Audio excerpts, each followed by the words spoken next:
Welcome to my ब्लगमा हजुरहरूलाई स्वागत छ मेरो ब्लगमा। हामी चाहिँ म चाहिँ घरमा आएको छु। हेलो हो के गर्दै हो बुढी? ल के गर्दै हो लोटौली? टिकटक भनेपछि केही चाहिँदैन कि आजभोलिका बुढीहरूलाई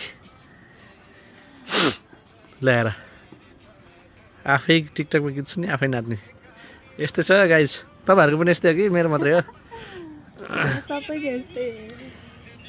चट्टवालिङ बजार यो मेरो घरको माथि छ टपमा।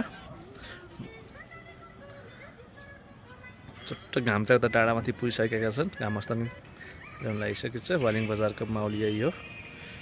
जगुले हेरेको छ अचार राख्ने भनेर मुला पनि यहाँ सुकाएको छ। जगो जगो के भयो हेरेको?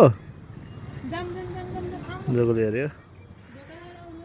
यस्तो छ माहौल वालिङ बजारको गाइज।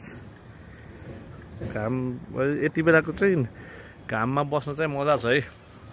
यति बेला घाममा बस्न मजा छ। चट्ट लाएर घाम लागेको छ। घाममा बस्न मजा छ। अब जाडोको मौसम पनि छ नि त। लास्ट भइसकेको छ जाडो। अब भन्नाले जाडो चाहिँ अब छ कि अब रात साँझ पर्ला नि त। अब यो लास्ट घाम अस्तान बेला घाम चाहिँ लास्ट न्यानो हुन्छ कि। अनि यता माथि चाहिँ दुई घर छन् हाम्रो। घर यही हो गाइज। हामी चाहिँ बजारको माथि टपमा छौँ है। बजार चाहिँ हाम्रो घरबाट ठ्याक्क तल पर्छ कि। त्यस्तो छ गाइज।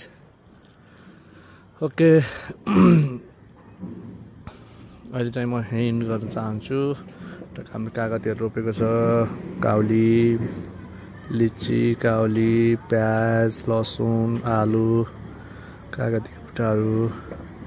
अनि यहाँ तल चाहिँ खुर्सानीहरू छ है। खुर्सानी बुट्टाहरू सफा गरेको हिजो अस्ति। गाइज यही छ। ल बाई बाई। फेरि अब अर्को भ्लग लिएर आउनेछु तपाईँहरूमाझ। Okay by by.